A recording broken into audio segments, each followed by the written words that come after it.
तो हाँ जी मित्रों, नमस्कार। क्या हाल चाल, कैसे हैं आप लोग? मजा आ रहा होगा आपको। बैक टू बैक आपको वन शॉट मिल रहे हैं और एग्जाम से रिलेटेड जो भी कुछ प्रिपरेशन आपको चाहिए सारी की सारी आपको मिल रही है एक ही चैनल पे जिसका नाम है कॉमर्स इजीली, जहां पे सैंपल पेपर से लेके डिटेल्ड एक्सप्लेनेशन ऑफ चैप्टर, चाहे हम बात कर ले न्यूमेरिकल्स के प्रैक्टिस की, चाहे हम बात कर ले वन शॉट की, सारे टाइप के वीडियोज आपको यहीं मिल रहे हैं। और इसके अलावा अभी तो इंतजार कीजिए आप, ऐसी ऐसी चीजें आपके सामने आने वाली है जो आपको बेसिकली एग्जाम के लिए बिल्कुल कॉन्फिडेंस जो है आप में बढ़ा देगी, आपको रॉकेट बना देगी। ठीक है, तो एग्जाम में अगर आपकी प्रिपरेशन आपको लग रहा है कि कहीं पे भी थोड़ी सी भी कम है, तो सारी कमियां दूर करने के लिए आपको क्या करना है, सिर्फ एक ही काम करना है, चैनल को सब्सक्राइब कर लेना है और बैक टू बैक वीडियो जैसे जैसे आते रहें उनके नोटिफिकेशन प्राप्त करने के लिए आपको जो बेल आइकन है वो प्रेस कर लेना है और सारे वीडियोज आप देखते रहिए। मैं आपको गारंटी देता हूं एग्जाम में ऐसा कोई पहलू नहीं होगा जो आपसे अनभिज्ञ हो। बहुत शुद्ध हिंदी बोल दी मैंने ठीक है, तो ऐसा कोई पार्ट नहीं होगा बेसिकली जिसके बारे में आप अवेयर ना हो। आप सारी बातें जो है ऑलरेडी देख चुके होंगे, ऐसी ही कुछ बातें आपको एग्जाम में दिखने वाली है। इट मीन्स एग्जाम से रिलेटेड हर एक बारीक पहलू को हमने यहाँ पे कवर किया है हमारी क्लासेज में। और अभी आज की इस क्लास में जो मैं आपके लिए लेके आया हूँ वो लेके आया हूँ accounting for debenture. Accounting for debenture में बेसिकली दो चैप्टर है, issue of debenture and redemption of debenture. Although redemption of debenture जो है आपके सिलेबस का पार्ट है नहीं है, आपको क्या पढ़ना है, सिर्फ और सिर्फ इश्यू ऑफ डिवेंचर। लेकिन उसका बेसिक इंट्रोडक्शन आपको पता होना चाहिए क्योंकि 1 मार्क्स में हो सकता है पूछे जा सकते हैं। अब बात आपके दिमाग में ये आएगी कि सर ये चैप्टर जो है वन शॉट आप लेके आए हैं, तो क्या इसके पीछे की कहानी है, कुछ इंपॉर्टेंस बता दीजिए। क्योंकि कई बच्चे जो हैं जिनका 90 प्लस जाने में इंटरेस्ट नहीं होता कि सर ठीक है 67 आ जाए या फिर 80 आ जाए तो बहुत ही सोने पे सुहागा, तो उन बच्चों के लिए भी बहुत ज़्यादा इंपॉर्टेंस है। और 90 प्लस जाना है उनके लिए तो भाई हर एक चीज़ इंपॉर्टेंट है। उनके लिए इंपॉर्टेंट लेस इंपॉर्टेंट वाली कोई चीज़ ही नहीं है, सब कुछ उनको पढ़ना है। ये चैप्टर जिसको बच्चे बहुत कम इंपॉर्टेंस देते हैं, फॉर योर काइंड इन्फॉर्मेशन बता दूं, अकेला चैप्टर है जो दम रखता है 11 नंबर आपको एग्जाम में दिलवाने के। 6 नंबर का एक क्वेश्चन आपको दिलवाएगा, 4 नंबर का 3 मार्क्स का एक क्वेश्चन यहां से आपको मिलेगा और एक मिलेगा आपको 1 मार्क का क्वेश्चन। अब क्या इस चैप्टर को हम नहीं पढ़े तो बहुत ज़्यादा नुकसान हो जाएगा? नहीं, बहुत ज़्यादा नुकसान नहीं होगा क्योंकि यहाँ पे ये चैप्टर जो है ये कहीं ना कहीं ऑप्शंस में भी आता है। अब जरूरी नहीं है वो ऑप्शंस जो है दूसरे चैप्टर से मिले, इसी चैप्टर से मिल सकते हैं। ऑल्दो आपको इश्यू ऑफ शेयर से भी आपको ऑप्शन जो है देखने को मिल सकता है। फिर भी आपको इस चैप्टर को पढ़ना है क्योंकि चैप्टर जो है इन टोटल आपको 11 नंबर का सपोर्ट देता है। चैप्टर से थोड़ा सा बच्चे कई जो है ना वो डर टाइप सा महसूस करते हैं कि सर इश्यू ऑफ डिवेंचर जो है ना वो पल्ले नहीं पड़ रहा, समझ में नहीं आ रहा है, थोड़ा सा परेशान कर रहा है। मैं बोल रहा हूँ ध्यान से इस वीडियो को देखना, ऐसी कोई चीज़ नहीं होगी इश्यू ऑफ डिवेंचर में जो आपको डराएगी। ठीक है, सब आपसे दोस्ती कर लेंगे सारे के सारे कंसेप्ट। तो चलिए बिना किसी देरी के स्टार्ट करते हैं हम इश्यू ऑफ डिवेंचर्स के से रिलेटेड सारे कंसेप्ट बैक टू बैक। तो क्या क्या चीज़ हम पढ़ने वाले हैं इश्यू ऑफ डिवेंचर में? यहाँ पे टोटल मैंने 7 पार्ट में इसको डिवाइड किया। वीडियो यही होगा, एक ही वीडियो में 7 पार्ट जो है आपके कवर हो जाएंगे बेसिकली।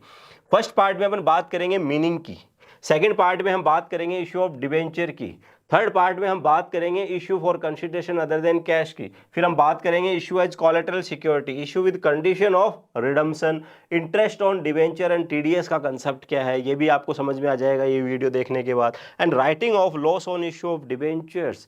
जो loss on issue of debenture होता है क्या होता है, उसको राइट ऑफ करना होता है, राइट ऑफ करना क्या होता है, ऐसी हर एक बात, इट मीन्स बेसिक से बेसिक जो चीज़ है वो सारी बातें आपको इस वीडियो में मिल जानी है। बिना किसी देरी के स्टार्ट करूंगा मैं बैक टू बैक ये टॉपिक। अगर किसी बच्चे को कोई स्पेसिफिक टॉपिक ही पढ़ना हो, पूरा वीडियो नहीं देखना हो, तो मैं नहीं कहूँगा कि भाई मेरे टाइम खराब कर, क्योंकि एग्जाम जो है वो बहुत ज़्यादा दूर भी नहीं है, पास में ही है ऑलमोस्ट। तो टाइम आपको बचाना है, तो जिस कंसेप्ट पे आपको जाना है नीचे आपको स्पेसेस दिए हुए हैं। ठीक है, जिस स्पेस के ऊपर आप लेके जाएंगे कर्सर को आपको आइडिया लग जाएगा कि कौन सा टॉपिक कहाँ पे है, तो बहुत ज़्यादा आपको फाइंड आउट करने की ज़रूरत नहीं है। ऑल्दो डिस्क्रिप्शन बॉक्स में भी आपको पूरी डिटेल मिल जाएगी वीडियो से रिलेटेड कि कितना पार्ट, कितने मिनट, कितने सेकंड के ऊपर कौन सा टॉपिक कहाँ से स्टार्ट हो रहा है। तो चलिए स्टार्ट करते हैं हम सबसे पहले मीनिंग की, कि सर मीनिंग की हम बात कर लेते हैं। किसके मीनिंग की, किसकी बात कर रहे हैं हम? डिवेंचर की, अकाउंटिंग की। तो हमें यहाँ पे मीनिंग किसका समझना है? डिवेंचर का। डिबेंचर्स देखिए, पहले तो मैं साधारण भाषा में समझाने की कोशिश करता हूं आपको। लोन लेते हैं हम किसी से, लोन लेते हैं तो एक ही बंदे से हमने लोन ले लिया, अमाउंट जो है लोन का बहुत बड़ा है, हम नहीं चाहते कि एक ही बंदे पे बर्डन आए, या हमारे तो क्या प्रॉब्लम है सर, हम क्यों नहीं चाहेंगे, ठीक है, बट वो बंदा कैपेबल नहीं है देने में। उस सिचुएशन में हम क्या कर सकते हैं, उस सिचुएशन में हम उस लोन को जो है डिवाइड कर सकते हैं कुछ पार्ट में, छोटे छोटे पार्ट में उस लोन को डिवाइड कर दिया जाता है, और आम जनता को कहा जाता है कि भाई मेरे जिसका मन है पैसा इन्वेस्ट करने का, वो पैसा इस धंधे में इन्वेस्ट कर सकता है। तरीका बड़ा सिंपल सा रहेगा। टोटल मान लीजिए मुझे 1 लाख रुपए की जरूरत है, मेरी जो रिक्वायरमेंट है वो है 1 लाख रुपए। सर 1 लाख रुपए तो छोटी रकम है बेटा, आपके लिए है, मेरे लिए बहुत बड़ी है। या मान लीजिए, आप भी मान लीजिए एक बार 1 लाख रुपए जो है बहुत बड़ी अमाउंट है, तो यहाँ पे हमने इसको डिवाइड कर दिया, एक टुकड़ा बना दिया 100 रुपए का, तो नंबर कितने हो गए, 1000। इट मीन्स 1000 पार्ट में हमने इसको डिवाइड कर दिया। मोहन जो है वो भी लोन देना चाहता है, लेकिन इतना पैसा उसके पास नहीं है, उसके पास तो सिर्फ 200 रुपए हैं। उसके पास कितने रुपए हैं, 200 रुपए। तो मोहन के पास यहाँ पे एक अपॉर्चुनिटी होगी, 200 रुपए भी वो लोन दे सकता है, उसको वही ब्याज मिलेगा जो 1 लाख रुपए के ऊपर मिलना था। आ रही बात समझ में? 1 लाख रुपए के ऊपर जो इंटरेस्ट मिलना था वही इंटरेस्ट मिलेगा, ठीक है, कितने के ऊपर, 200 के ऊपर भी। तो यहाँ पे क्या किया हमने, टोटल लोन को डिवाइड कर दिया छोटे छोटे टुकड़ों में। इंडिविजुअल जो एक टुकड़ा है उसको हम बोलते हैं डिबेंचर। क्या बोलते हैं, डिबेंचर। एक डिबेंचर हो गया। यहाँ पे कंपनी को कितने डिबेंचर इशू करने पड़ेंगे, 1000 डिबेंचर, 1000 डिबेंचर्स ऑफ ₹100 ईच। तो जैसे हमने इशू ऑफ शेयर्स में देखा था कि छोटे छोटे पार्ट में शेयर कैपिटल को डिवाइड कर दिया जाता है, वैसे ही इस लोन को यहाँ पे डिवाइड किया गया है in small part, and each and every small part is called as debenture. तो for your kind information, debenture जो है आसान भाषा में आपको समझ में आ गया होगा, लेकिन एग्जाम में ऐसे थोड़ी ना लिखेंगे, एग्जाम में कुछ इस तरीके से लिख देंगे। इस थोड़ा टेक्निकल टर्म में समझ लेते हैं इसको। For borrowing funds debentures is an instrument. ये क्या है, एक इंस्ट्रूमेंट है जो आपको पैसा जो है उधार दिलवाता है। दैट हैज नॉमिनल वैल्यू, इसकी एक अपनी एक नॉमिनल वैल्यू होती है, 100 रुपीज। यहाँ पे अपन ने नॉमिनल वैल्यू जो है एग्जाम्पल में रखी थी। एंड रेट ऑफ इंटरेस्ट, इसकी एक रेट ऑफ इंटरेस्ट भी होगी। तो जब भी डिवेंचर की हम बात करेंगे कि डिवेंचर, तो ओनली डिवेंचर वर्ड हम यूज में नहीं लेंगे, हम यूज में लेंगे 6% डिवेंचर, 7% डिवेंचर, 8% डिवेंचर, 9% डिवेंचर या फिर 10% डिवेंचर। तो एक सर्टेन रेट जो है डिवेंचर के ऊपर इंटरेस्ट की, वो मेंशन होगी डिवेंचर के नाम में। उस रेट से डिवेंचर्स के ऊपर क्या दिया जाता है, इंटरेस्ट का पेमेंट होता है, ठीक है। तो जब भी डिवेंचर आपको दिखेंगे तो उनके पहले एक रेट गिवन होगी। जैसे मान लो एक डिवेंचर आपका नाम दे रखा है डिवेंचर, कि कोई भी कंपनी ने इशू किया 6% डिवेंचर, तो यहाँ मतलब समझ लेना है, यहाँ पे रेट ऑफ इंटरेस्ट क्या है, 6% है। अब देखो पैसा लगाने का ना दो तरीके हो सकते हैं। मुझे किसी कंपनी में पैसा तो लगाना, बट मैं रिस्क नहीं लेना चाहता। रिस्क नहीं लेना चाहता तो भाई मेरे डिवेंचर में पैसा इन्वेस्ट कर दे। और अगर आप रिस्क टेकर हैं, आप चाहते हैं कि नहीं प्रॉफिट ज़्यादा चाहिए, 6% से अपना पेट नहीं भरने वाला है, तो 6% से पेट नहीं भरने वाला, तो भाई रिस्क ले ले। रिस्क लेने के लिए क्या करना होगा, इक्विटी शेयर में इन्वेस्टमेंट करना होगा। तो जो बच्चे म्यूचुअल फंड के बारे में जानते हैं, शेयर मार्केट में जानते हैं, उनको आगे जाके कुछ टर्मिनोलॉजी सुनने को मिलेगी, जिनमें वो सुनेंगे कि investment in equity, investment in debt. Debt का मतलब क्या है, लोन से है। तो डेट में क्या, कहाँ पैसा इन्वेस्ट किया जाता है, डिवेंचर्स में बेसिकली पैसा इन्वेस्ट किया जाता है, ठीक है। तो आप किसी कंपनी के डिवेंचर खरीद सकते हैं, बट हम तो कंपनी के पॉइंट ऑफ व्यू से पढ़ रहे हैं ना। तो कंपनी को क्या करना होता है, फंड रेज करना होता है। उसके लिए कंपनी कुछ इंस्ट्रूमेंट इशू करती है। उस इंस्ट्रूमेंट की खास बात क्या होती है, उसकी अपनी एक नॉमिनल वैल्यू होती है, रेट ऑफ इंटरेस्ट होती है, इशूड बाई अ कंपनी। एक कंपनी इशू करती है। ऐसे नहीं कि मुझे ना एजुकेशन लोन चाहिए 50 लाख रुपए का, बहुत बाहर जाके मुझे पढ़ाई करके आनी है, मैं डिवेंचर इशू कर दूं, नहीं आप नहीं कर सकते। सिर्फ और सिर्फ एक कंपनी ही इशू कर सकती है क्या, debenture, with condition of redemption and secured by charge. अब देखिए क्या होता है कि जब आप डिवेंचर इशू करते हैं ना, तो साधारण आम जनता, भोली भाली पब्लिक जो है वो डिवेंचर्स खरीदती है।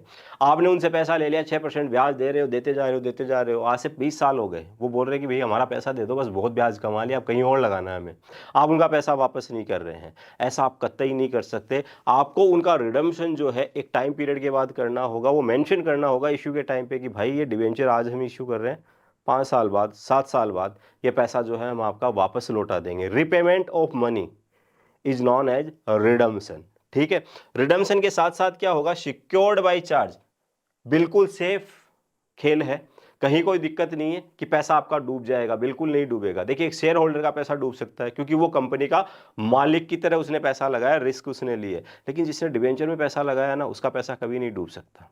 उसका पैसा जो है वो वापस आएगा, कंपनी बिके चाहे कुछ भी हो, ठीक है। तो उसका पैसा जो है वो आ जाएगा। हाँ, शेयर होल्डर को ये कहा जा सकता है सारे पेमेंट वेमेंट सब करने के बाद, धंधा बंद करने के बाद लास्ट में कुछ बचा ये लीजिए, तो उसका पैसा रिस्क में होता है। डिवेंचर का पैसा कभी भी रिस्क में नहीं होता है, सिक्योर्ड बाय चार्ज होता है। मीनिंग की हमने बात कर ली। अब बात आती है इश्यू ऑफ डिवेंचर। डिवेंचर जो इश्यू किए जाते हैं, सबसे पहले हम बात करेंगे फॉर कैश, रोकड़ा, कैश लिया जाएगा और बदले में क्या किया जाएगा, डिवेंचर दिया जाएगा। तो फॉर कैश की अगर मैं बात करूं तो फॉर कैश के में हाँ आप 3 तरीके से डिवेंचर इश्यू कर सकते हैं। कितने तरीके से, 3 तरीके से डिवेंचर इश्यू किए जा सकते हैं, at par, at premium, at discount. अब कुछ बच्चे सोच रहे होंगे जिन्होंने सिर्फ इश्यू ऑफ शेयर ही पढ़ा है, देखिए जिसने इश्यू ऑफ शेयर पढ़ लिया अच्छे से कि 17 मार्क्स में वहाँ पे नहीं छोड़ूंगा, मुझे अब इश्यू ऑफ डिवेंचर नहीं देखना, देख लीजिए ज़्यादा कुछ स्पेशल है नहीं है, सिर्फ कुछ चीज़ें चेंज होगी, बाकी यहाँ तक थर्ड तक तो जो है ना ऑलमोस्ट सेम ही चलेगा, ठीक है।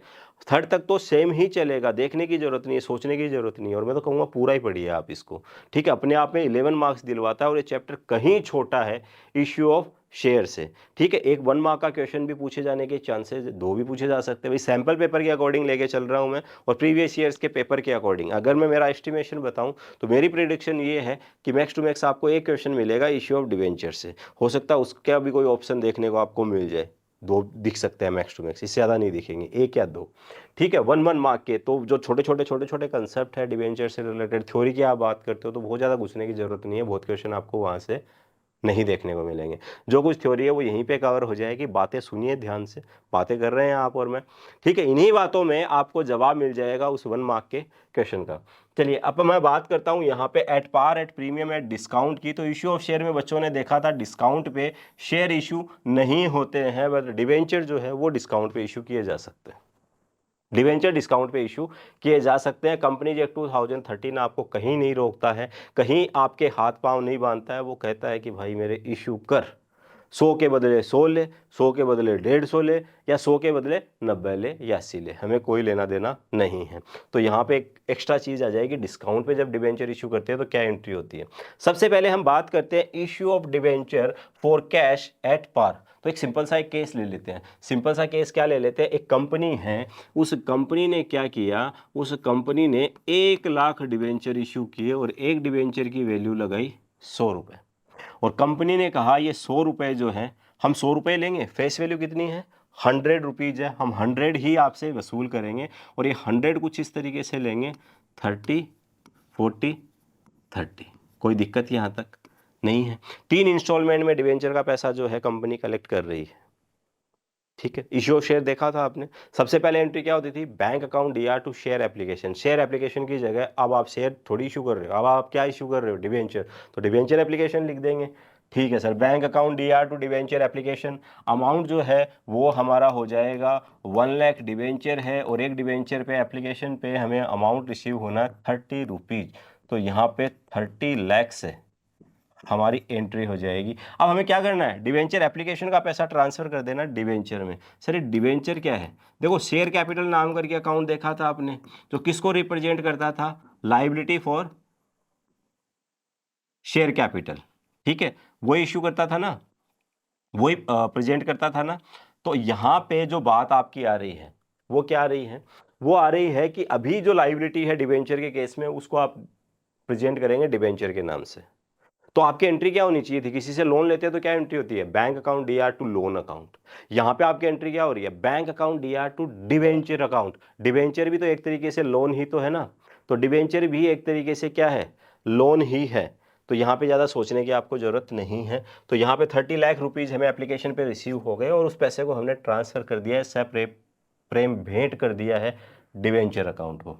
अब बात करते हैं हम अलॉटमेंट की। जब अलॉटमेंट पे हम जाते हैं तो अलॉटमेंट पे हमें 40 रुपए की ज़रूरत है, तो हम कहेंगे 1 लाख डिवेंचर्स है, एक डिवेंचर से 40 रुपए चाहिए, तो टोटल हमें जो है 40 लाख रुपए की ज़रूरत है ऑन अलॉटमेंट। अलॉटमेंट पे आपको पता है इशू ऑफ शेयर में आप पढ़ के आए हैं, जो इन्होंने नहीं पढ़ा, जो डायरेक्ट यहीं पढ़ रहे हैं, वो ये जान लीजिए कि एंट्री आपकी वही होनी है, bank account DR to debenture account, 3 instalment भी होगी वो एंट्री आपकी, 30 लाख 40 लाख 30 लाख, टोटल 1 करोड़ कंपनी को जो है मिल जाएगा, क्योंकि कंपनी ने टोटल लोन कितना लेने की बात करी थी, 1 लाख डिवेंचर थे, एक डिवेंचर 100 रुपए का है, तो 1 करोड़ का कंपनी को क्या चाहिए था, लोन की रिक्वायरमेंट थी। बस यहाँ पे क्या है, जो 2 एंट्री होती है, पहले पैसा आने की फिर ट्रांसफर करने की, यहाँ ट्रांसफर वाली एंट्री पहले होगी, पैसा आने वाली एंट्री जो है वो बाद में होगी। तो एंट्री जो है आपकी वहीं रहनी है, सिर्फ और सिर्फ नाम बदलेंगे, इट मीन्स वक्त बदल गया, जज्बात बदल गए, ना ना, जज्बात नहीं बदले हैं, जज्बात अभी भी वो के वही है। पहले डिवेंचर का पैसा जो है अलॉटमेंट मनी ड्यू हुई, उसके बाद अलॉटमेंट मनी रिसीव हुई, तो अलॉटमेंट डेबिट, अलॉटमेंट क्रेडिट खत्म, बैंक अकाउंट दिया टू डिवेंचर, कंक्लूजन वही है।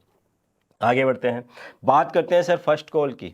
फर्स्ट कॉल पे क्या होगा, बस नाम बदल जाएगा, debenture first and final call हो जाएगा। यहाँ पे, वहाँ पे क्या लिखते थे हम, शेयर, तो वो शेयर को हमने किससे रिप्लेस कर दिया है, डिवेंचर से। ठीक है, डिवेंचर से हमने इसको रिप्लेस कर दिया है, तो debenture first and final call account दिया टू डिवेंचर अकाउंट, कितना लिखेंगे, यहाँ पे हम लिखेंगे 1 लाख इंटू 30, 30 लाख रुपए। ठीक है, 30 लाख रुपए से ये वाली एंट्री आपकी हो गई खुश। टोटल 1 करोड़ का सामान आपके पास आ गया है। टोटल जो आपकी एंट्री है, सबको अगर आप कंबाइंड करते हैं, मर्ज करते हैं, तो आपकी एंट्री जो है वो बनती है बैंक अकाउंट दिया टू डिवेंचर अकाउंट। ठीक है, कोई परेशानी यहाँ पे नहीं है, कोई दिक्कत यहाँ पे नहीं है। तो सबसे पहली बात हो गई issue of debenture for cash की। फॉर कैश हमने डिवेंचर इशू किए और वो भी किस पे, एट पार, इट मीन 100 रुपए थे, 100 रुपए ही हमने लिए हैं।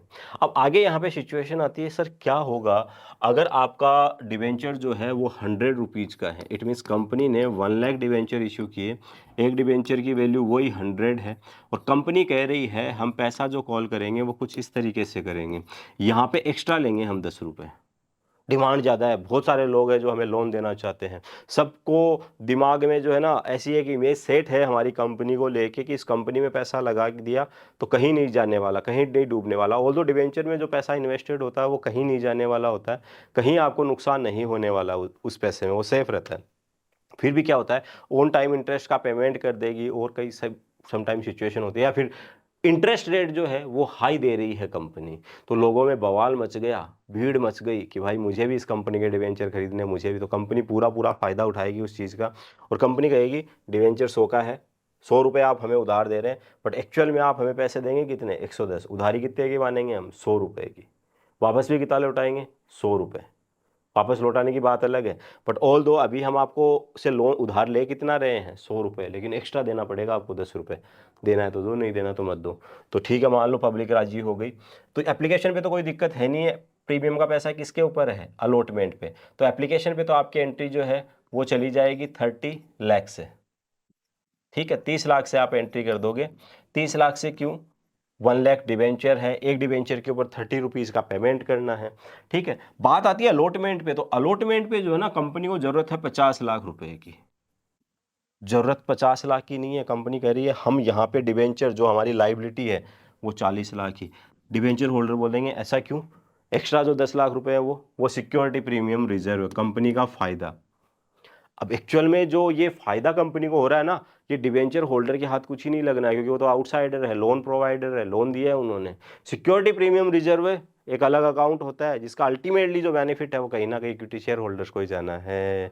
समझ गए बात। तो यहाँ पे बहुत बहुत बहुत ज़्यादा फायदा हो रहा है किसको, इक्विटी शेयर होल्डर्स को। सर बात तो हम डिवेंचर की कर रहे हैं, बट डिवेंचर्स पे जो सिक्योरिटी प्रीमियम रिजर्व का पैसा आया है, फायदा तो कंपनी का है, कंपनी का फायदा इट मीन्स मालिकों का फायदा। मालिक कौन होते हैं, equity share holder and preference share holder, although but preference share holder तो फिक्स रेट से डिविडेंड लेते हैं, तो अल्टीमेटली मालिक कौन होते हैं, इक्विटी शेयर होल्डर्स। तो फायदा उन्हीं का ही है, मजा उन्हीं को ही आने वाला है। ठीक है, तो कंपनी बोल रही है 50 लाख रुपए की जरूरत है, 40 लाख रुपए डिवेंचर के, 10 लाख रुपए सिक्योरिटी प्रीमियम रिजर्व के, बाई बैंक मान लीजिए कंपनी को यहाँ पे 50 लाख रुपए जो है रिसीव हो गया। अब यहाँ पे एक क्वेश्चन ये राइज होता है कि सर कंपनी को अगर पूरा पैसा नहीं मिला, कॉल्स इन एरियर रही, तो देखा था आपने इश्यू ऑफ शेयर, देखा था कि नहीं देखा था, देखा था सर। तो वहां पे calls in arrear, calls in advance की बात करी थी हमने, करी थी sir. Same to same treatment होगा, अलग से मैं उसकी बात यहाँ पे नहीं करने वाला हूँ, सेम टू सेम ट्रीटमेंट होगा। वैसे calls in arrear account, calls in advance account open होंगे। सर वहां पे तो हमने ना पोर फीचर भी देखा था, रेशियो भी देखा था, अब ध्यान से सुनना, डिबेंचर का कभी फोरफीचर नहीं हो सकता। डिबेंचर का फोरफीचर नहीं होता है, फोरफीचर नहीं होता तो डिबेंचर का रीइश्यू भी नहीं होता। तो डिबेंचर के केस में अगर आपसे कोई कहे फोरफीचर, तो आप बोल देना ना, कैसी मूर्खों वाली बात कर रहे हो, ऐसा नहीं होता है। डिबेंचर का कभी भी फोरफीचर नहीं होता है। फोरफीचर नहीं होगा तो रेशियो भी नहीं होगा। अब आप बोलोगे फोरफीचर क्यों नहीं होता, अरे भाई थोड़ा कॉमन सेंस या यूज में लीजिए। मैं आपको कहूँ कि भैया मुझे 100 रुपये जो है उधार दे दीजिए, और आपने मुझे उधार दे भी दिए, लेकिन मैंने उधार लेने का सिस्टम क्या बनाया है, 100 रुपये एक बार में नहीं लूंगा, मैं इंस्टॉलमेंट में लूंगा, 30 40 30 या कुछ और इंस्टॉलमेंट होगी।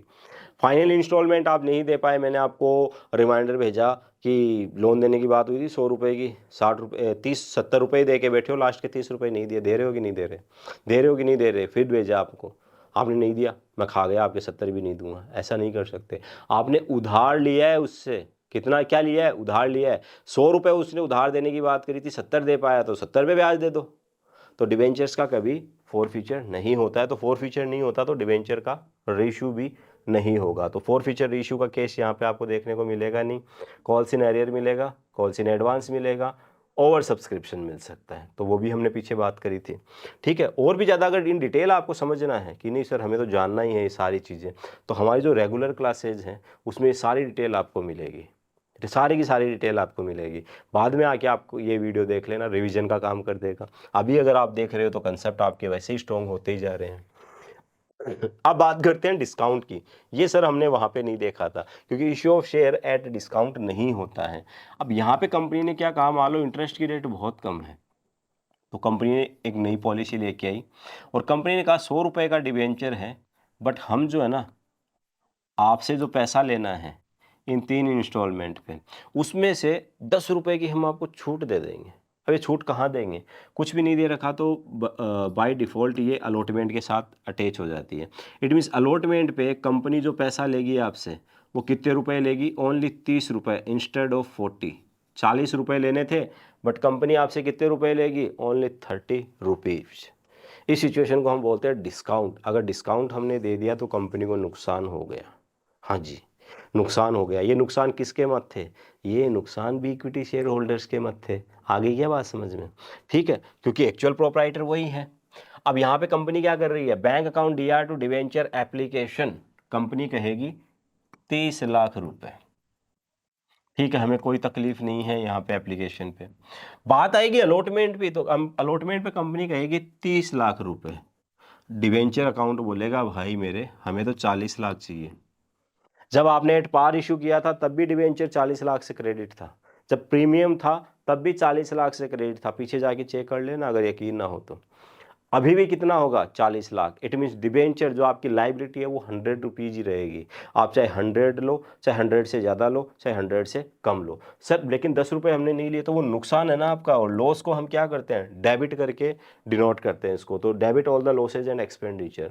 इस लॉस को किस नाम से लिखेंगे, loss on issue of debenture. एक और तरीका है discount on issue of debenture भी लिखते हैं कुछ लोग, तो वो था राइट। आप किसी भी तरीके से आप इसको प्रेजेंट कर सकते हैं, मर्जी आपकी है, आपको आज़ादी है इस बात की। अब बात कर लेते हैं हम पैसा आने की। पैसा आने की अगर मैं बात करूं तो यहाँ पे आपका हो गया 40 लाख रुपए, 40 लाख रुपए, ठीक है। बात आती है फिर फर्स्ट एंड फाइनल कॉल की। तो फर्स्ट एंड फाइनल कॉल पे कंपनी ने क्या किया, 30 रुपए और मांगे। इट मीन्स 30 लाख रुपए की यहाँ पे हमें ज़रूरत पड़ी और ये पैसा हमें मिल गया।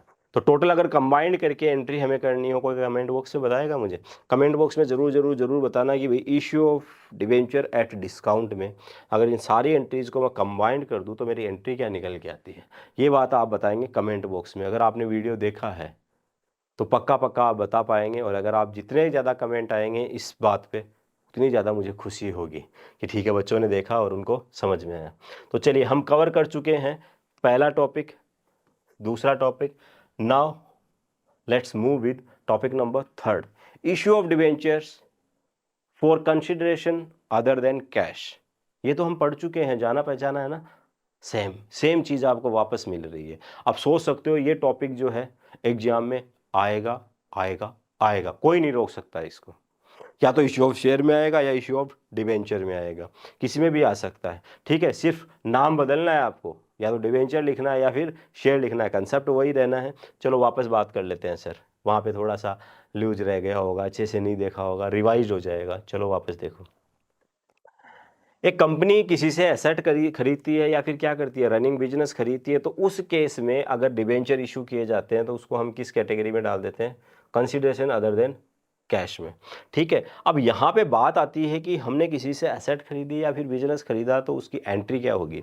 तो यहाँ पे आपकी एंट्री हो सकती है asset account DR to vendor account, अगर सिर्फ एसेट खरीदी है। और सर ज़रूरी थोड़ी है खाली एसेट खरीदी हो, कोई चलता फिरता कोई छोटा बिजनेस था, हाँ भाई यहाँ पे हमें एक ब्रांच डालनी है, आपका बिजनेस चल रहा है, ये बिजनेस क्या है, हम अक्वायर कर लेते हैं, हम ले लेते हैं इस बिजनेस को। ठीक है, हम इस बिजनेस को ले लेते हैं, आप ये पकड़ो अपना पैसा। तो उस केस में आप क्या करेंगे, asset account DR, liabilities account DR, उस बिजनेस की लाइबिलिटी भी आपकी होगी, सारे सुख दुख आपके होंगे। जो डिफरेंस का अमाउंट है वो किसको पेमेंट करना है, आपको, वेंडर को। तो सिंपल सी बात है, अगर हमने कहा 10 रुपये की एसेट खरीदी तो 10 रुपये हमें वेंडर को पेमेंट करना है। बिजनेस अगर हमने खरीदा तो हो सकता है हमें 12 रुपये की एसेट मिल रही हो, 2 रुपये की हमें लाइबिलिटी मिल रही हो, तो 10 रुपये हमें किसको पेमेंट करने हैं, वेंडर को। आ रही है क्या बात समझ में? 10 रुपये हमें किससे पेमेंट करने हैं, वेंडर को। ये आपकी बिजनेस परचेज करने की एंट्री होती है, बात यहीं ख़त्म नहीं हो जाती है। सम टाइम क्या होता है, जिससे आप बिजनेस खरीद रहे हो ना, वो बोलता है रुको मेरे भाई, एसेट कितने की है, 12 रुपये की, लाइबिलिटी कितने की है, 2 रुपये की, 10 रुपये लग रहा है ना, मैं 10 रुपये में नहीं बेच रहा, जा। आपने बोला बता यार भाई क्या चाहिए तुझे, वो बोल रहा है कि मैं तो इसको 11 रुपये में बेचूंगा या फिर 15 रुपये में बेचूंगा, हो सकता है। तो सम टाइम क्वेश्चन में हमें परचेज कंसिडरेशन गिवन हो सकता है, इट मीन्स वेंडर को जो अमाउंट पेमेंट करना है वो डिफरेंस है, हमें नहीं कैलकुलेट करना है, क्वेश्चन खुद ब खुद बताएगा। इसको हम क्या कहते हैं, परचेज कंसिडरेशन। इस केस में हम क्या करेंगे, ये जरूरी थोड़ी 10 ही हो, ये ज़्यादा भी हो सकता है, 10 से कम भी हो सकता है। तो इस केस को डील करने के लिए हम क्या करते हैं, इस केस को डील करने के लिए हम कुछ इस तरीके से चलते हैं। ये नोट आपके सामने लिखा हुआ है, पढ़ लेना इसको आराम से। इसमें इतनी बात लिखी हुई है कि अगर आपका परचेज कंसिडरेशन जो है वो ज़्यादा है, ठीक है, ज़्यादा है तो गुडविल अकाउंट ओपन होगा, और अगर कम है तो कैपिटल रिजर्व। चलो करके बता देते हैं, जब तक करते नहीं है ना बच्चों को समझ में नहीं आता है। तो चलो यहाँ पे समझते हैं। अगर अमाउंट पेबल टू वेंडर आपको गिवन है तो आप क्या कहेंगे कि सर एसेट अकाउंट तो हम कर देंगे डेबिट। फॉर एग्जाम्पल आपकी एसेट थी 12 लाख रुपए की, ठीक है, टू हम क्या कर देंगे, लाइबिलिटीज अकाउंट। लाइबिलिटीज थी हमारी 2 रुपए की।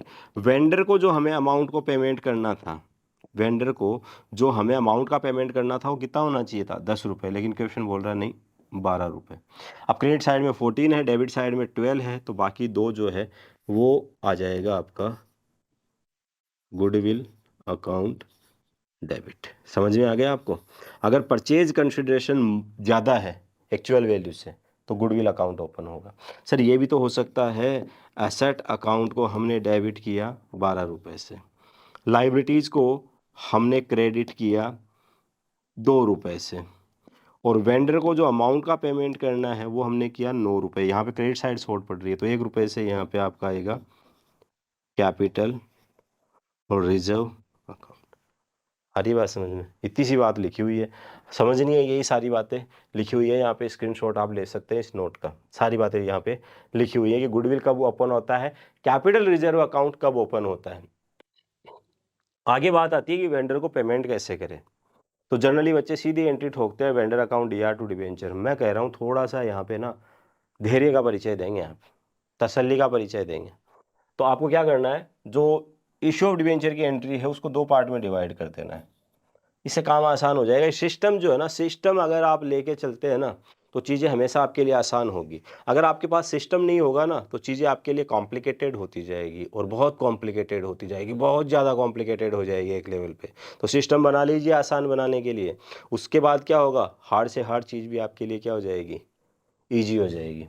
तो vendor account DR to debenture application and allotment account, सबसे पहला काम क्या करना है, vendors account DR to debenture application and allotment account. Vendor को जो पीछे आपको पेमेंट करना था, मान लो आपको 10 रुपये का पेमेंट करना था, वेंडर को जो पेमेंट करना था वो कितना करना था, 10 रुपये। तो आपने आंख बंद करके लिख दिया vendor account DR to debenture application and allotment.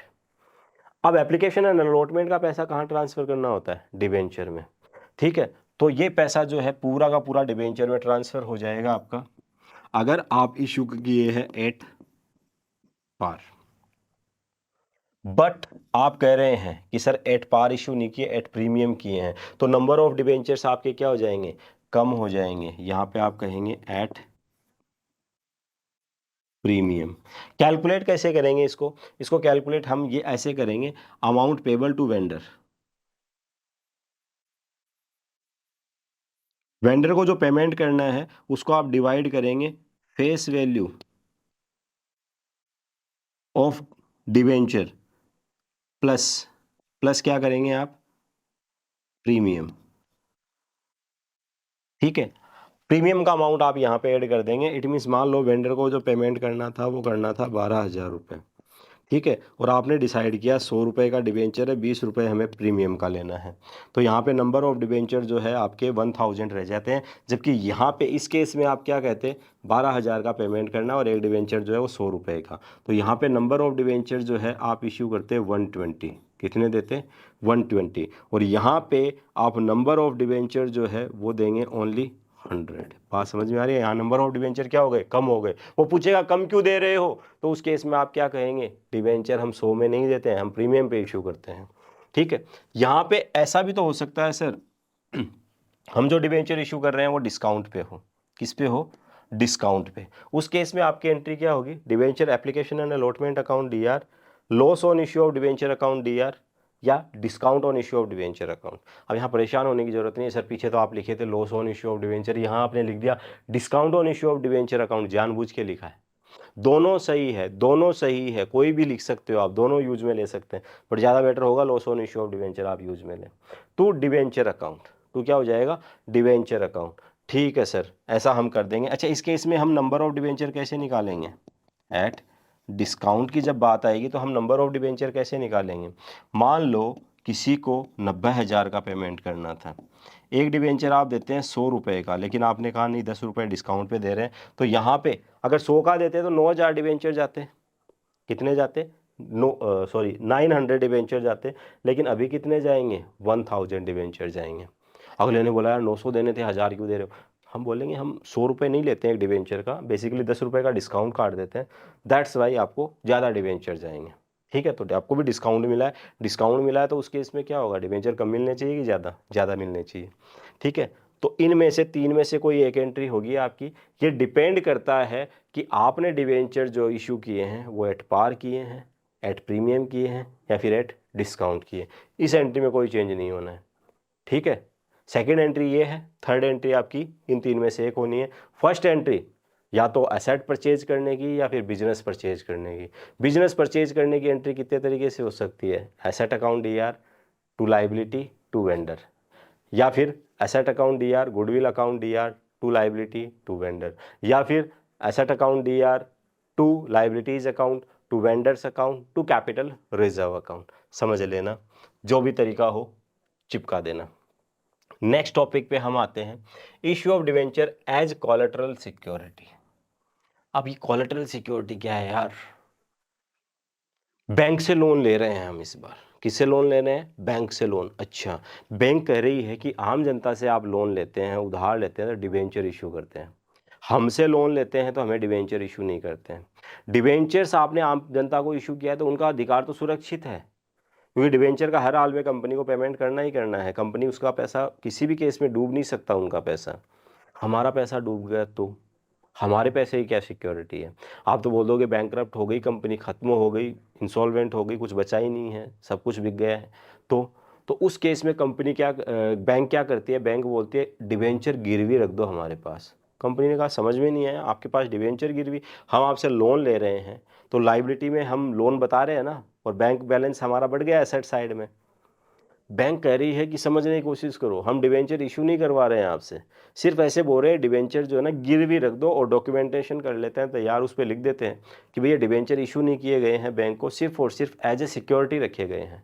तो कंपनी बोलेगी आपको इससे क्या फ़ायदा होगा, तो बैंक समझा रही है कंपनी को इससे हमें ये फ़ायदा होगा, अगर आप लोन का पेमेंट टाइम पे नहीं करते हैं तो ये मान लिया जाएगा ये डिवेंचर जो सिक्योरिटी में रखे गए थे ये इशू कर दिए हैं आपने बैंक को। फिर जैसे डिवेंचर होल्डर्स को आप इंटरेस्ट का पेमेंट करते हैं ना, वैसे ही हमें इंटरेस्ट का पेमेंट करेंगे, और डिवेंचर्स का पैसा जो है हम आपसे वसूलेंगे। अच्छा, तो कंपनी बोल रही है आपको लोन का पैसा भी दें। बोला ना, लोन का पैसा अगर आपने दे दिया तो डिवेंचर का नहीं देना, लोन का नहीं दिया तो डिवेंचर का देना पड़ेगा। अब इसकी अकाउंटिंग कैसे होगी वो बहुत इंपॉर्टेंट है। पहले तो यहाँ पे देख लीजिए, collateral security refers to secondary security beside the principal security. हाँ, ये एक इंपॉर्टेंट पार्ट है भाई।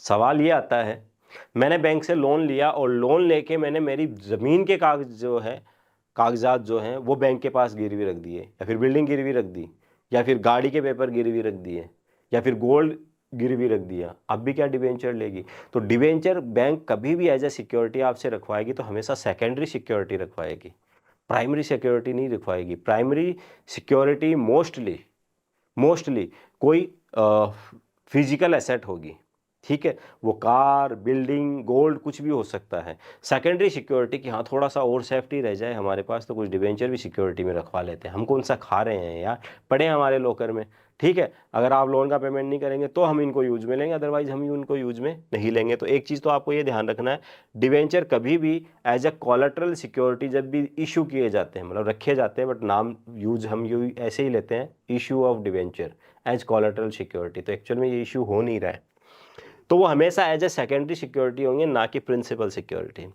On default in the repayment of the loan the lender will realise money first from the sale of principal security. आपने loan का payment नहीं किया, उन्होंने कहा डिवेंचर हमारे हो गए। अरे रुक जा भाई, जमीन के कागज गिरवी रखे हुए ना, वो जमीन ले ले, जमीन से अगर पूर्ति ना हो तो डिवेंचर तक जाना है, ठीक है। तो first realise from sale of principal security and becomes a debenture holder for the balance amount. अगर वहां से आपका पेट ना भरे, आपके लोन का पेमेंट ना हो, तो आप डिवेंचर होल्डर बन जाएंगे कंपनी के। कौन? बैंक की बात हो रही है यहाँ पे, बैंक ने लोन दिया ना कंपनी को। तो ये तो इससे रिलेटेड थ्योरेटिकल पोर्शन था। मैंने कहा ना, थ्योरेटिकल पॉइंट सारे जितने भी आपके बनते हैं, जो भी थ्योरी है वो सारी थ्योरी जो है आपकी यहाँ पे कवर हो जानी है, घबराने की जरूरत नहीं है। Issue of debentures as collateral security की हम यहाँ पे बात कर रहे हैं, तो यहाँ पे एज कोलेटरल सिक्योरिटी के केस में हमें क्या करना होगा? कोलेटरल सिक्योरिटी के तौर पे हम डिवेंचर किसको दे रहे हैं? बैंक को दे रहे हैं, ठीक है। किसको दे रहे हैं? बैंक को दे रहे हैं। तो बैंक से पहले हमने लोन लिया होगा ना, तो बिल्कुल लोन लिया है, तो लोन लेने की एंट्री क्या होती है? Bank account DR to bank loan. मान लो मैंने 5 लाख रुपए का लोन लिया, कितने रुपए का लोन लिया? 5 लाख का, तो मेरा बैंक बैलेंस बढ़ गया। बैंक लोन होती है आपकी लाइबिलिटी। अब जिस बैंक से भी आपने लोन लिया, एक्सिस से लिया तो axis bank loan, IDBI bank loan, SBI bank loan, ठीक है, इंडसिंड बैंक लोन, जो भी बैंक है उसका नाम आ जाएगा लोन अकाउंट। तो लोन लेने की एंट्री तो ये तो सर क्लास 11 से करते आ रहे हैं, यहाँ पे कोई दिक्कत आपको नहीं है, मुझे पूरा पूरा विश्वास है। जिसको यहाँ पे भी दिक्कत है ना, वो जाके पीछे डिटेल्ड वीडियो ज़रूर देखें, और इन वीडियोज़ को तो बिल्कुल खा जाए पी जाए, जो वन शॉट के वीडियो है जितने भी, उनको खा जाए पी जाए, बैक टू बैक आते जा रहे हैं वन शॉट के, ऑन योर रिक्वेस्ट ओनली, ठीक है। आपने फरमाइश करी थी, इस वजह से ये वीडियोज़ हमने बनाए हैं। तो अब आपकी तरफ से हमें थोड़ा सा सपोर्ट भी चाहिए। सपोर्ट में क्या करना है आपको? शेयर कर देना भाई, 5-5 लोगों को तो शेयर करो, है ना, ठीक है। Entry for issue debentures as collateral security. अब बात आती है डिवेंचर इशू करने की। सर डिवेंचर इशू करने की जो एंट्री होती है वो होती है इंस्टॉलमेंट में। अच्छा, और अगर एक साथ वो पैसा ड्यू होता तो 2 एंट्री होती है उसकी। एक होती है bank account DR to debenture application and allotment, दूसरी होती है debenture application and allotment to debenture account.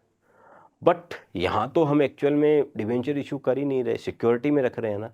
बिल्कुल, जब हम डिवेंचर इशू करते हैं तो क्या लिखते हैं? टू डिवेंचर लिखते हैं। यहाँ पे भी हम टू डिवेंचर लिखेंगे। सर ऐसे तो हमारी लाइबिलिटी बन जाएगी। लोन लिया है तो बैंक लोन को बना लिया ना 5 लाख की लाइबिलिटी। मान लो इसके बदले में हमने 4 लाख के डिवेंचर गिरवी रख दिए। अब आप सोच रहे होंगे कि 4 लाख के क्यों?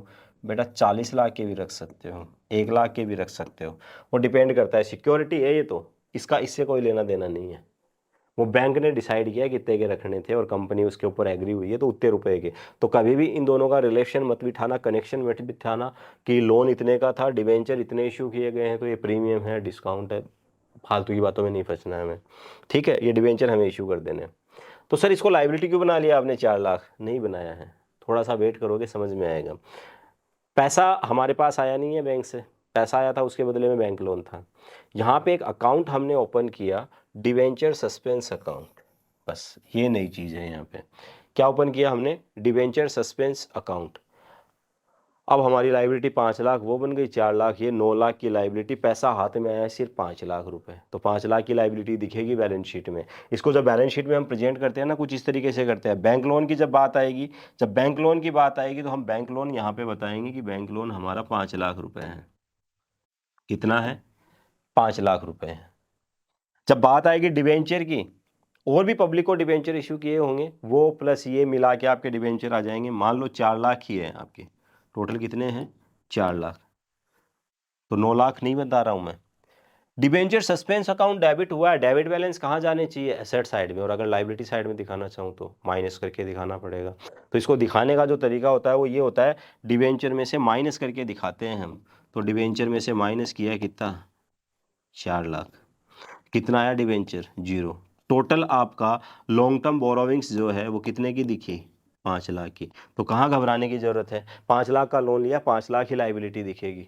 तो फिर ये तामझाम क्यों? ये तामझाम इसलिए किया गया है कि कोई यूजर कंपनी के फाइनल अकाउंट देख रहा हो तो उसको ये बात समझ में आ जाए कि इस कंपनी ने इतने रुपए के डिवेंचर बैंक को एज ए कोलेटरल सिक्योरिटी जो है दे रखे हैं। आ गई बात समझ में? तो बस इतनी सी बात है कोलेटरल सिक्योरिटी की, ज़्यादा माथापच्ची वाली तो बात ही नहीं है। आसानी से ये टॉपिक जो है आपका कवर हो गया। आगे बढ़ते हैं। नेक्स्ट आता है कोलेटरल सिक्योरिटी के बाद issue with condition of redemption. भाई ये हमारा कवर हो चुका है, फोर्थ।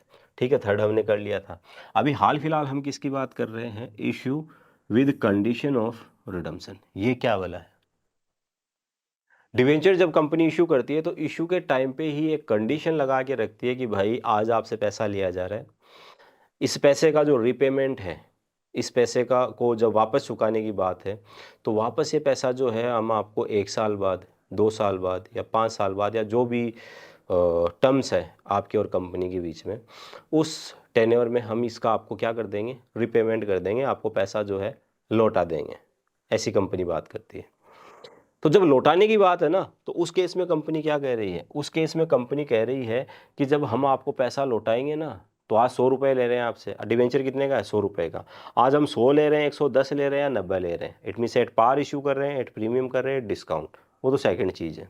बट जब हम आपका रीपेमेंट करेंगे ना, तब या तो 100 देंगे आपको, तो उसको बोलते हैं रिडम्पशन एट पार। आज लाइबिलिटी कितनी बनाई हमने? 100 रुपये। चुकाना कितना है? 100 रुपये। कोई दिक्कत नहीं है, नो प्रॉफिट नो लॉस वाली बात है। हम आपको रिडम्पशन करेंगे डिस्काउंट। आज 100 रुपये ले रहे हैं, 90 देंगे। ऐसा भी होता है ना? नहीं होता। रिडम्पशन है डिस्काउंट कभी नहीं देखने को मिलेगा आपको। क्यों नहीं मिलेगा? मैं आपसे कहूँ कि 1000 रुपये लोन दो, 5 साल बाद चुका दूंगा आपके 900 रुपये, ब्याज टाइम पे देता रहूँगा। आप बोलोगे सर 900 क्यों, बाकी 100 रुपये कहाँ गए हमारे? दोगे आप लोन? नहीं दोगे आप। ठीक है, बिल्कुल नहीं दोगे। फिर भी अगर आप दे रहे हो तो मोस्ट वेलकम, स्वागत है आपका, दे दीजिए आप। ठीक है, नंबर मैं आपको बता दूंगा, पेटीएम फ़ोनपे जो करना है कर देना। चलिए, बात हम यहाँ पे ये कर रहे हैं कि जब बात आती है रिडम्पशन की, तो रिडम्पशन पे कंपनी कंडीशन रखती है या तो हम आपके 100 रुपये देंगे, 100 रुपये से ज़्यादा देंगे।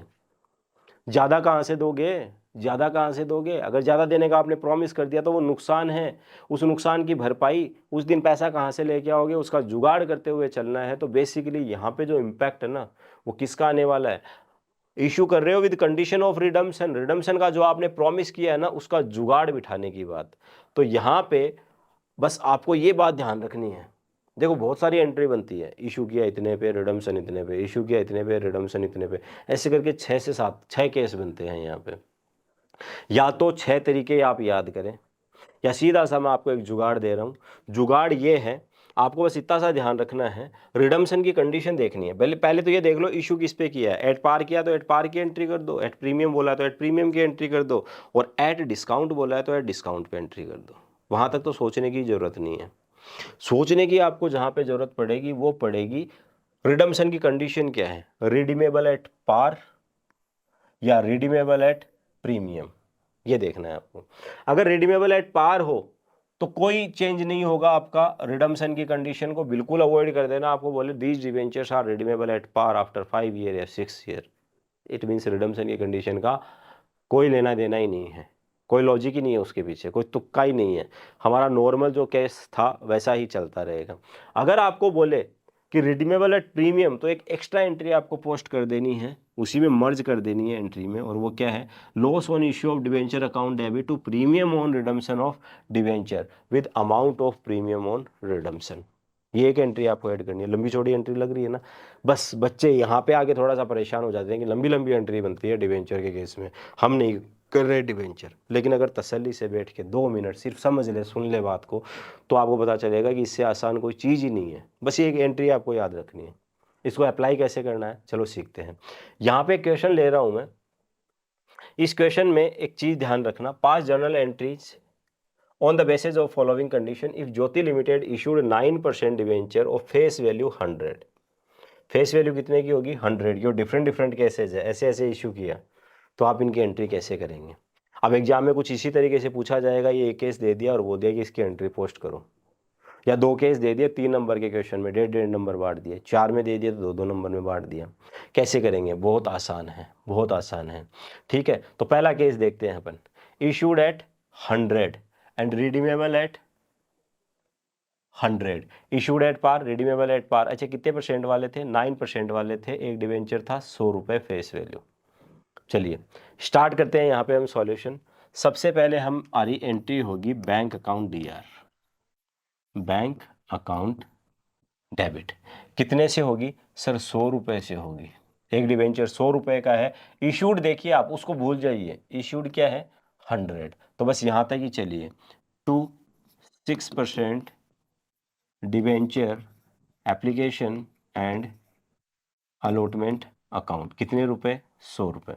उसके बाद क्या करते हैं हम, सेकंड एंट्री करते हैं हम 6% debenture application and allotment account debit 100 रुपये, और इसको ट्रांसफ़र कर देते हैं हम 6% डिवेंचर। भाई यहाँ तक मैंने कुछ नया किया है क्या, नहीं किया सर, यही करते आए हैं हम पीछे से। अब बात आती है विद कंडीशन ऑफ रिडम्पशन, तो कंडीशन ऑफ रिडम्पशन देखो क्या बोल रहा है, रिडीमेबल एट 100, हाँ 100 का था, 100 रुपये इसने दिए, एट पार है। इस केस में आपका रूल पीछे क्या बोल रहा था, नो इफेक्ट। यही आपका फाइनल सॉल्यूशन है। कुछ चेंज हुआ, कुछ भी चेंज नहीं हुआ, एक केस बन गया, issue of debentures with condition of redemption, और बच्चे इसको लेके घूम रहे हैं, यहाँ से वहाँ दौड़ रहे हैं, सेम ही तो एंट्री है, कोई चेंज नहीं हुआ। अच्छा, इसका जब इफेक्ट पड़ेगा तभी बात करेंगे हम। तो अभी हम बात कर रहे हैं केस नंबर बी की। केस नंबर बी जो है वो कह रहा है issued at 100 and redeemable eight 110। Sir इस बार प्रीमियम पे, डरो नहीं, डरो नहीं मेरे बच्चों, बस धीरे धीरे चलते रहो। पहले इशू की एंट्री करो आप, bank account debit 100 rupees to 6% debenture application and allotment account, कितना 100। उसके बाद सेकंड जो आपकी एंट्री होती है वो होती है 6% debenture application and allotment account debit, कितना 100 रुपये। ठीक है, 100 का डिवेंचर था, 100 पे इशू किया है आपने, तो आप क्या लिखेंगे, टू 6% डिवेंचर अकाउंट, कितना 100 रुपये। बात खत्म हो गई क्या। अब देखो आप condition of redemption, redeemable eight 110। क्या कह रहा है क्वेश्चन कि इन डिवेंचर्स का जो रिडम्पशन है वो आपको करना है किसके ऊपर, प्रीमियम के ऊपर रिडम्पशन करना है। सर किस पे करना है, प्रीमियम पे। तो इस केस में मैंने क्या कहा था, जब भी रिडीमेबल एट प्रीमियम हो तो एक एक्स्ट्रा एंट्री आपको अटैच कर देनी है इसी एंट्री के साथ, सेकंड के साथ, और वो एंट्री थी आपकी loss on issue of debenture account DR to premium on redemption of debenture account. कितना देना है रिडम्पशन पे, 10 रुपये एक्स्ट्रा देना है। 100 रुपये का तो डिवेंचर है, ये फेस वैल्यू से कंपेयर करना हमेशा, किससे कंपेयर करना, फेस वैल्यू से। तो 10 रुपये से ये एंट्री हो गई आपकी, तो आपकी एंट्री ये बन गई। अब इस एंट्री को याद करते रहते हैं बच्चे, तो इस केस में ये एंट्री करते हैं, नहीं याद करना, बस याद कुछ करना है तो ब्लैक फॉन्ट में जो कुछ लिखा हुआ है वो आपको याद रखना है। ठीक है, तो ये हो गया आपका केस। आगे बढ़ते हैं नेक्स्ट केस की तरफ। नेक्स्ट केस है आपका इशूड एट 110 प्रीमियम पे एंड रिडीमेबल एट 100। ठीक है, तो प्रीमियम पे इशूड है, बैंक अकाउंट डेबिट कर देंगे, कितना पैसा आएगा 110 रुपये, to 6% debenture application and allotment account, कितना 110 रुपये। फिर क्या करना है एप्लीकेशन एंड अलॉटमेंट के पैसे का, 6% debenture application and allotment account debit 110 रुपये, टू 6% डिवेंचर अकाउंट, कितना 100 रुपीज। एक्स्ट्रा 10 रुपये का क्या करना है, सिक्योरिटी प्रीमियम रिजर्व,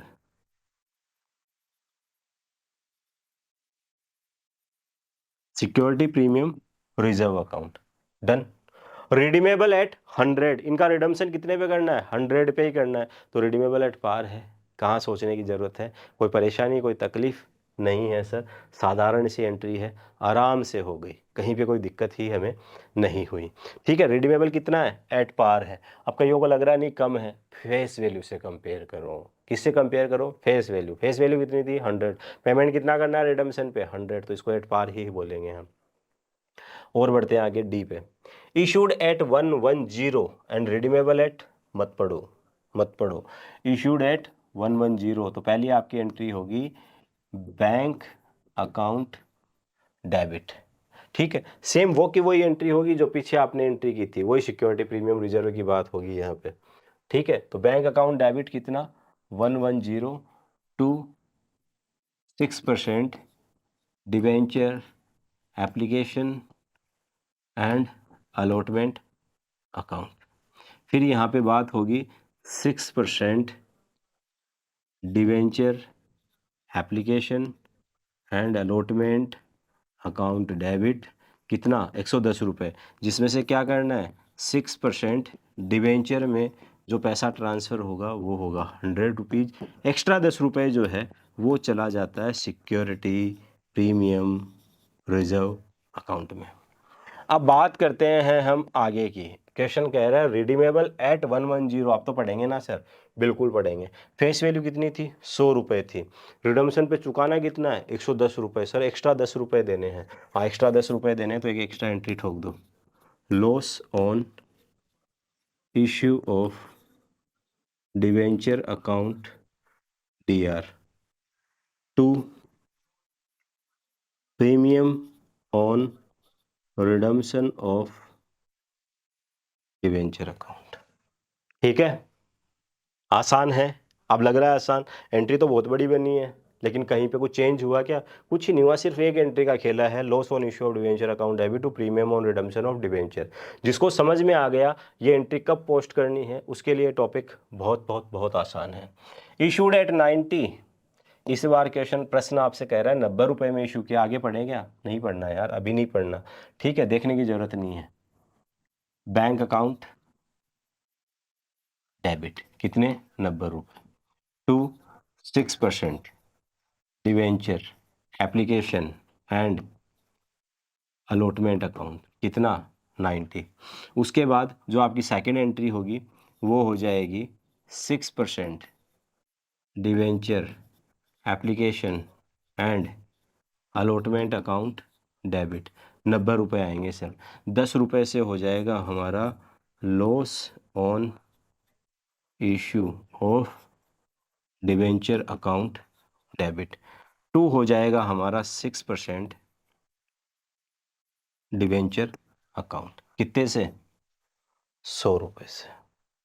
यहाँ तक ठीक है, तसल्ली है, आगे पढ़े, आगे बोल रहा है रिडीमेबल एट 100, अवॉइड कर दो, 100 का डिवेंचर है, 100 रुपये रिडम्शन पे देने हैं, इशूड रिडीमेबल एट पार है, सोचने की ज़रूरत नहीं है, कोई परेशानी नहीं है, कोई कठिनाई नहीं है, आगे बढ़ो। नेक्स्ट हम केस पे आते हैं एफ पे, इशूड एट 90, अगेन हम इशू कर रहे हैं किस पे, एट डिस्काउंट पे, तो bank account debit with ₹90 to 6% debenture application and allotment account 90। मैंने इंडिविजुअल शेयर की अकाउंटिंग कर रहा हूँ, number of debenture, sorry individual debenture की अकाउंटिंग कर रहा हूँ, नंबर ऑफ डिवेंचर क्वेश्चन में गिवन हो तो उससे मल्टीप्लाई कर देना आप, ठीक है। सेकंड हमारी एंट्री होगी 6% debenture application and allotment account debit, कितना, 90 रुपये। Loss on issue of debenture account debit, कितना, 10 रुपये। टू 6% डिवेंचर अकाउंट, कितना, 100 रुपये। इशूड एट डिस्काउंट, आगे पढ़िए, रिडीमेबल एट 110, 100 का डिवेंचर, रिडम्पशन पे पेमेंट कितना करना है, 110, 10 रुपये एक्स्ट्रा पेमेंट करना है। एक्स्ट्रा पेमेंट करना है तो एक्स्ट्रा पेमेंट के लिए हमें क्या करना है, एक्स्ट्रा पेमेंट के लिए हमें क्या करना है, एक्स्ट्रा एंट्री करनी है। और एक्स्ट्रा एंट्री क्या कहलाती है, loss on issue of debenture account debit, वो तो ऑलरेडी डेबिट है। Loss on issue of debenture account already debit है, लेकिन ये लॉस किसका था, ये था डिस्काउंट का। हमें कितना और रिकॉर्ड करना है, 10 रुपये, 20 रुपये का टोटल नुकसान हो गया। एक तो 100 का डिवेंचर था, 90 में दिया, वो नुकसान। फिर बोल रहे हैं 100 का डिवेंचर है, रिडम्पशन पे कितना देंगे, 110, 20 का वहां, ठीक है। 2 premium on redemption of debenture account, कितना, 10 रुपये। ये हो गई आपकी एक्स्ट्रा एंट्री इसके साथ मर्ज। बस इतनी सी बात समझनी है। एक्स्ट्रा एंट्री की कहानी जो है वो दिमाग में आपको बसा लेनी है। एक्स्ट्रा एंट्री क्या है, loss on issue of debenture account debit to premium on redemption of debenture, that's it, ठीक है। चलिए 6th टॉपिक के ऊपर अपन मूव ऑन करते हैं। 6 जो टॉपिक है वो है हमारा interest on debentures and TDS. अब हम किसकी बात कर रहे हैं, interest on debentures and TDS की। तो सबसे पहली बात यहाँ पे ये होती है कि इंटरेस्ट का पेमेंट हम कर रहे हैं डिवेंचर होल्डर्स को। क्यों, क्योंकि उन्होंने हमें सर्विस प्रोवाइड की है। क्या सर्विस उन्होंने हमें दी, उन्होंने हमें उधार दिया, जिससे हमारी कंपनी जो है बेसिकली रन हो रही है, चल रही है। अब इंटरेस्ट का जो पेमेंट हम डिवेंचर होल्डर्स को कर रहे हैं वो कंपनी के पॉइंट ऑफ व्यू से एक्सपेंडिचर है, और एक्सपेंडिचर को डेबिट किया जाता है एज पर नॉमिनल अकाउंट का जो आपने रूल पढ़ा है, क्लास 11 से आप पढ़ते आ रहे हैं। Interest on debenture account DR, ये सर हमारे लिए एक्सपेंडिचर है, तो इंटरेस्ट को तो हम क्या कर देंगे, डेबिट कर देंगे। टू देना किसका, ये को है, ये डिवेंचर होल्डर को देना है।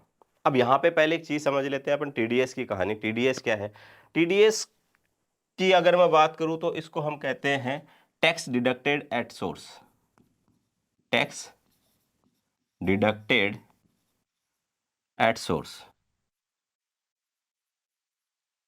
थोड़ा सा इसके बारे में जान लेते हैं अपन, क्या कुछ टीडीएस होता है। Basically government of India, basically almost सारी कंट्रीज की गवर्नमेंट यही काम करती है कि भाई हमें कंट्री में पुल भी बनाने होते हैं, रोड भी बनानी होती है, पार्क भी बनाने होते हैं, गवर्नमेंट हॉस्पिटल की फैसिलिटी भी प्रोवाइड करनी होती है, गरीबों को कई सारी फैसिलिटीज़ भी देनी होती है। बट पैसा कहाँ से आएगा ये सारा काम करने के लिए, तो ये सारा काम करने के लिए जो फंड वो मैनेज करते हैं वो करते हैं from taxes. Most of chances यही होते हैं कि टैक्सेज से जो फंड रेज होता है उसी से सारा कुछ काम हो पाता है। उसके अलावा कुछ बिजनेस जो है वो गवर्नमेंट के हाथ में होते हैं, जिनको हम पब्लिक सेक्टर बेसिकली कहते हैं, तो वहाँ से भी कुछ रेवेन्यू जनरेट होता है।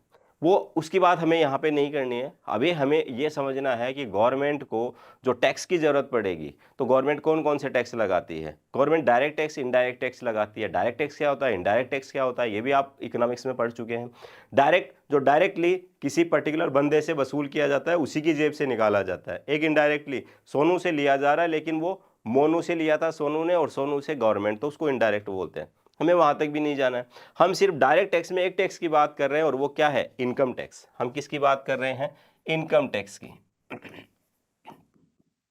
अब income tax government of India कैसे कलेक्ट करती है कि भाई आपकी इनकम कितनी हुई, उसके ऊपर डिपेंड करता है। क्योंकि यहाँ पे स्लेब जैसे जैसे आपकी इनकम बढ़ती जाएगी, टैक्स रेट भी आपसे क्या होगी, बढ़ती, ज़्यादा से ज़्यादा लिया जाएगा। It means progressive tax policy जो है हम बेसिकली यहाँ पे फॉलो करते हैं।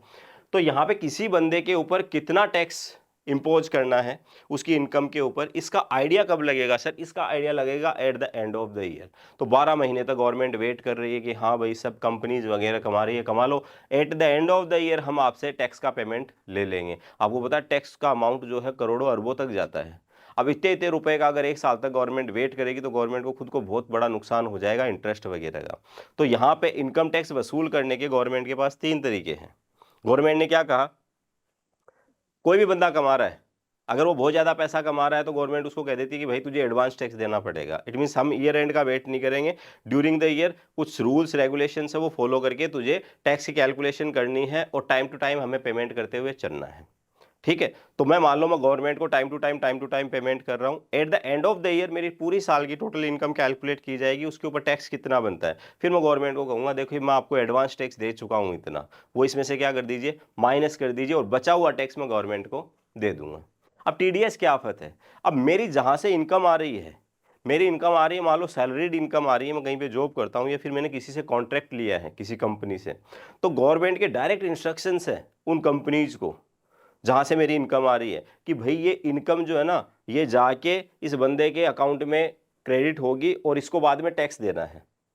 ये पता नहीं देगा या नहीं देगा, कब देगा। आप क्या कीजिए, इस इनकम जो है ना, अब इसको थोड़ा सा आसान बना देते हैं। ये जनाब है, इनके पास जॉब करते हैं ये, ठीक है, इनको सैलरी का पेमेंट करना है 10,000। कितना करना है, 10,000। लेकिन गवर्नमेंट इनको कह रही है 10,000 इनके हाथ में इनकम होगी, तो आप क्या कीजिए, इनको 10,000 का पेमेंट मत कीजिए, इनको 10,000 में से आप सिर्फ कितना कीजिए, 9,000। ये बोलेगा बाकी 1,000 का क्या करूँ, तो गवर्नमेंट कह रही है बाकी 1,000 जो है ना वो आप गवर्नमेंट को दे दीजिए।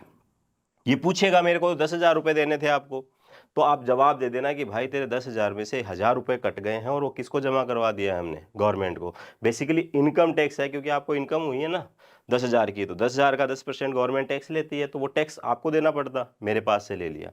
टैक्स तो किसके लगा है, इन्हीं के लगा है, ठीक है, इन्हीं की इनकम पे से लगा है, बेसिकली इन्होंने ही पेमेंट किया है ऐसे मान लीजिए। बट इस टैक्स को हम क्या बोलते हैं, टैक्स डिडक्टेड एट सोर्स। जो इनकम का सोर्स है वो यहाँ से है, वो उसी टाइम पे टैक्स जो काट लिया जाता है उसको हम क्या कहते हैं, टीडीएस। चलिए अब इसको प्रैक्टिकली थोड़ा सा करके देखते हैं, तो चीज़ें क्या है हमें और ज़्यादा क्लियर हो जाएगी, अच्छे से हमें चीज़ें जो है समझ में आ जाएगी। तो इसके लिए क्या करना है हमें, इसके लिए सर हम एक काम कर लेते हैं, जो इंटरेस्ट का पेमेंट करना है। अब गवर्नमेंट की बात नहीं कर रहा हूं मैं, कंपनी की बात कर रहा हूं। कंपनी को जो इंटरेस्ट का पेमेंट करना था, मान लो वो बनता था 1,000, तो कंपनी कह रही है कि भाई मेरे हमारे लिए तो जो खर्चा है ना, हमारे लिए तो जो खर्चा है वो है 1,000। मान लो 1,000 रुपए का इंटरेस्ट का पेमेंट करना था, कितना करना था, 1,000 का। तो कंपनी ने अपने बुक्स ऑफ अकाउंट्स में 1,000 रुपए का खर्चा लिखा, बट डिबेंचर होल्डर को पूरे 1,000 नहीं देगी। मान लो यहाँ पे टैक्स की रेट है 10%, तो 1,000 का 10% कितना होता है, 100। तो 900 का पेमेंट डिवेंचर होल्डर को किया जाएगा, बाकी 100 जो है वो कंपनी के लिए लाइबिलिटी रह जाएगी। तो क्या इसका पेमेंट नहीं कर रहे, नहीं, ये भी लाइबिलिटी है, डिवेंचर होल्डर को 900 देना है, टीडीएस पेबल ये भी लाइबिलिटी है। बट आप दोनों में डिफरेंस समझना, debenture holder account DR to bank, debenture holders को डायरेक्टली पेमेंट कर दिया गया 900। सर ये 100 रुपीज़ की लाइबिलिटी भी तो है, बिल्कुल। तो टीडीएस पेबल अकाउंट हो जाएगा डेबिट, टू हो जाएगा बैंक अकाउंट, कितने से, 100 रुपीज से। अब बात समझना, ये पेमेंट हुआ डिवेंचर होल्डर्स को और ये पेमेंट जा रहा है गवर्नमेंट के पास, बस इतनी सी कहानी है और कुछ भी नहीं है, ठीक है। टीडीएस जो है ये किसी भी जगह आ सकता है, तो टीडीएस आगे भी आपको देखने को मिलेगा कई सारी जगह, तो इसको अभी आप अच्छे से समझ लीजिए। टीडीएस का कंसेप्ट इतना सा है, जितना इंटरेस्ट का पेमेंट करना है उसका एक सर्टेन पार्ट जो है वो टीडीएस पेबल में चला जाएगा, बाकी डिवेंचर होल्डर के पास चला जाएगा। अगर दिमाग में सवाल आपको सताता है कि डिवेंचर होल्डर को हम पूरा पेमेंट क्यों नहीं कर रहे हैं, तो इसके पीछे का की जो कहानी है, लॉजिक है, वो इतना सा ही है कि गवर्नमेंट जो है उसके इंस्ट्रक्शन है कि पूरा पेमेंट नहीं करना है, कुछ टीडीएस काट लेना है। तो इसकी इनकम से हमने टैक्स काट लिया, हमने गवर्नमेंट को दे दिया। Eight the end of the year जब ये इनकम टैक्स रिटर्न फाइल करेगा, ये बोलेगा पूरी साल में मेरी इतनी इनकम है, तो क्या वापस इसको टैक्स देना पड़ेगा, नहीं। ये उस टाइम पे बोल देगा मेरा टोटल टैक्स जो है कैलकुलेट कीजिए आप, लेकिन पेमेंट करूंगा ये माइनस करने के बाद, क्योंकि जहां जहां से मेरी इनकम आई थी उनसे पहले ही आपने टैक्स ले लिया था मेरी इनकम पे, दोबारा थोड़ी ना दूंगा। तो एक इनकम पे 2 बार टैक्स नहीं लगता है, एक ही बार लगता है, ठीक है। तो ये टीडीएस जो है it's a kind of income tax payment.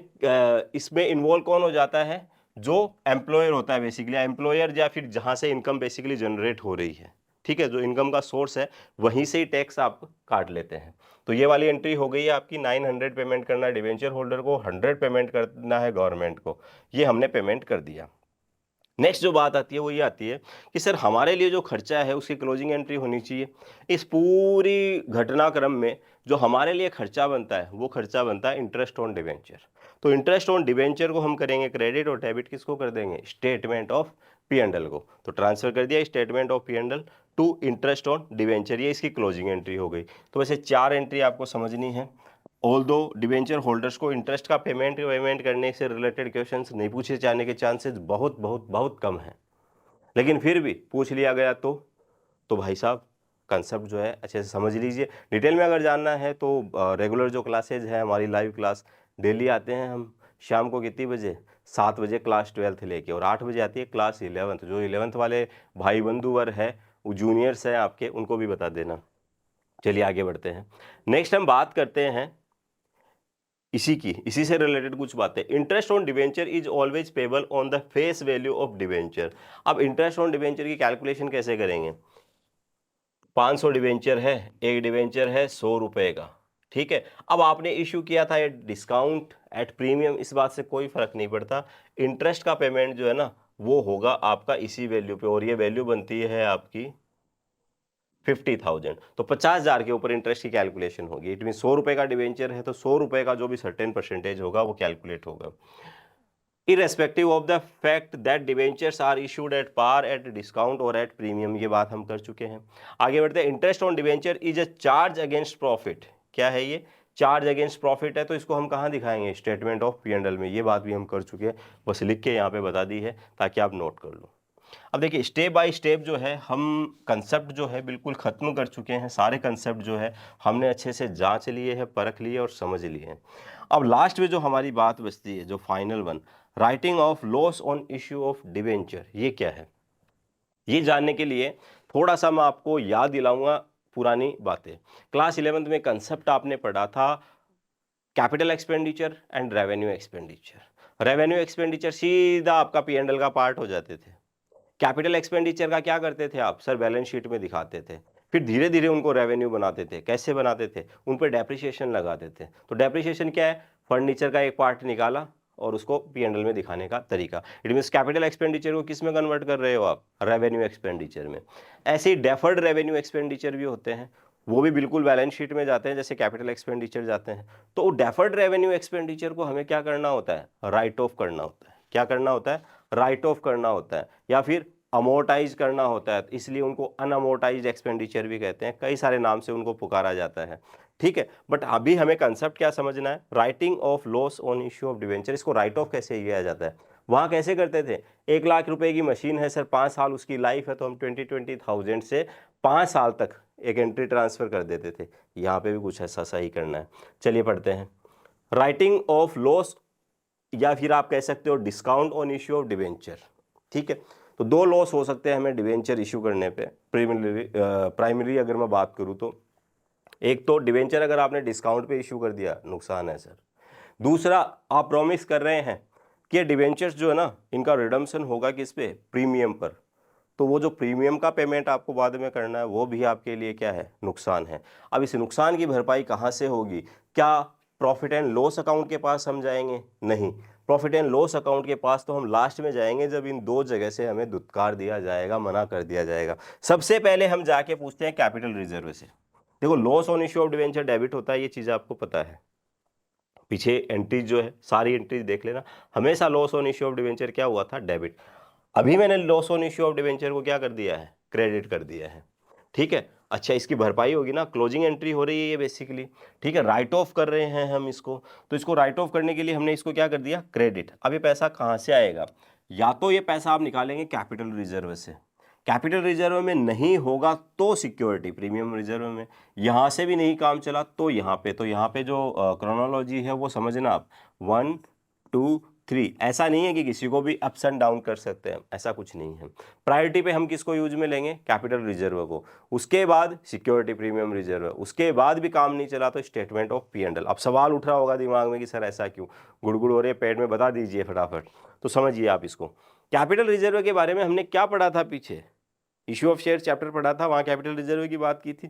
Capital reserve जो है वो एक ऐसा अकाउंट है, उसके पास अगर पैसा आ गया ना, आप निकलवा नहीं सकते। उसके पास से पैसा आप एक ही सूरत में निकलवा सकते हो, अगर कैपिटल लॉस को राइट ऑफ करना है तो। अदरवाइज तो जब कंपनी बंद होने का दिन आएगा तो कंपनी बंद क्यों होगी, हम तो यही सोचेंगे कंपनी हमारी जो है सालों साल चलती रहेगी, कभी बंद नहीं होगी।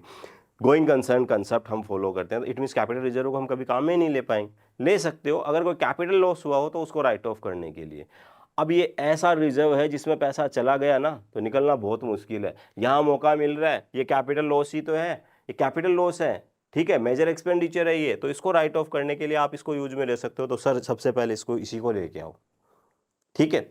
अगर यहाँ से काम चल गया, ये है बैलेंस इसमें, तो निकाल लेंगे, नहीं होगा तो क्या करेंगे, सिक्योरिटी प्रीमियम रिजर्व यूज में लेंगे। सिक्योरिटी प्रीमियम रिजर्व को सेकंड नंबर पे क्यों रखा, देखो इसको आप एक जगह काम में ले सकते हो। सिक्योरिटी प्रीमियम रिजर्व के कितने यूज है, 5 यूज है। कितने यूज है, 5 यूज है। 5 जगह आप सिक्योरिटी प्रीमियम रिजर्व को यूज में ले सकते हैं। तो ठीक है, प्रायोरिटी पे इसको खर्च करो, फिर ये भी जरूरी है खर्च करना, क्योंकि 5 की जगह यूज में नहीं ले सकते। लास्ट में इसको, क्योंकि ये तो बेचारा फ्री है, इसको तो कहीं पे भी काम में ले लोगे, तो इसका पैसा क्यों खर्च करना, बचा के रखो इसमें तो पैसा। तो बस ये जो सीक्वेंस है आपको ये बिल्कुल ध्यान में रखनी है। जब भी loss on issue of debentures को राइट ऑफ करने की बात आए या उसकी क्लोजिंग एंट्री करने की बात आए, तो प्रायोरिटी पे यूज में लेना है कैपिटल रिजर्व को, फिर security premium reserve, then statement of P&L, ठीक है। तो ये थी आपकी कहानी टॉपिक नंबर 7 तक। डिवेंचर से रिलेटेड जो भी आपकी अकाउंटिंग है वो हो गई है आपकी कवर, ठीक है। अच्छा, एक इंपॉर्टेंट पार्ट और बता दूं मैं आपको, writing off loss on issue of debenture से रिलेटेड।